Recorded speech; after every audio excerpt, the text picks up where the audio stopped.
एक समय की बात है। एक राज्य में राजा राज करता था। उसकी केवल एक आंख थी और एक पैर था। इन कमजोरियों की बाद भी वह एक कुशल, दयालु और बुद्धिमान शासक था। उसके शासन में प्रजा बहुत खुशहाल जीवन व्यतीत कर रही थी। एक दिन राजा अपने महल के गलियारे से टहल रहा था। सहसा उसकी दृष्टि गलियारे की दीवार पर लगे चित्रों पर पड़ी। वे चित्र उसके पूर्वज के थे। उन चित्रों को देख राजा के मन में विचार आया कि भविष्य में जब उसके उत्तराधिकारी महल के उस गलियारे से टहलेंगे तो उन चित्रों को देख अपने पूर्वजों का स्मरण करेंगे।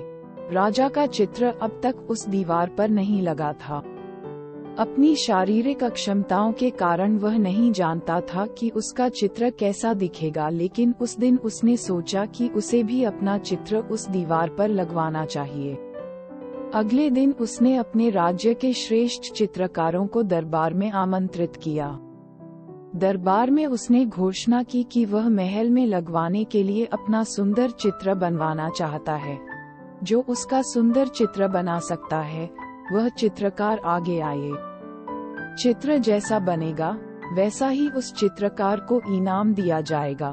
दरबार में उपस्थित चित्रकार अपनी कला में निपुण थे, लेकिन राजा की घोषणा सुनने के बाद वे सोचने लगे कि राजा तो काना और लंगड़ा है, ऐसे में उसका सुंदर चित्र कैसे बन पाएगा। चित्र सुंदर नहीं दिखा तो हो सकता है राजा क्रोधित होकर उन्हें सजा दे दे। यह विचार किसी को आगे आने का साहस न दे सका। सब कोई न कोई बहाना बनाकर वहां से चले गए। वहां मात्र एक युवा चित्रकार खड़ा रहा। राजा ने उससे पूछा, क्या तुम मेरा चित्र बनाने को तैयार हो? युवा चित्रकार ने हामी भर दी। राजा ने उसे अपना चित्र बनाने की आज्ञा दे दी। अगले ही दिन से वह चित्रकार राजा का चित्र बनाने में जुट गया। कुछ दिनों बाद चित्र बनकर तैयार था। जब चित्र के अनावरण का दिन आया तो दरबार में दरबारी सहित वे सभी चित्रकार भी उपस्थित हुए, जिन्होंने राजा का चित्र बनाने से इनकार कर दिया था। सभी उत्सुकता से चित्र के अनावरण की प्रतीक्षा कर रहे थे। जब चित्र का अनावरण हुआ तो राजा सहित सबके मुंह खुले के खुले रह गए। चित्र बहुत ही सुंदर बना था।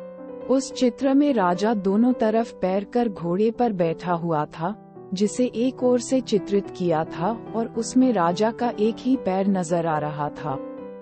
साथ ही राजा धनुष चढ़ाकर एक आंख बंद कर निशाना साध रहा था, जिससे उसके काने होने की कमजोरी छुप गई थी। ये चित्र देख राजा बहुत प्रसन्न हुआ। चित्रकार ने अपनी बुद्धिमत्ता से उसकी कमियों को छुपाकर एक बहुत सुंदर चित्र बनाया था।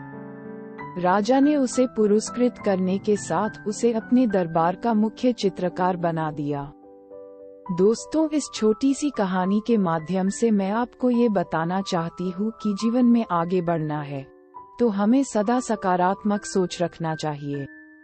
विषम परिस्थितियों में भी सकारात्मक दिशा में सोचने से किसी भी समस्या का समाधान आसानी से हो जाता है।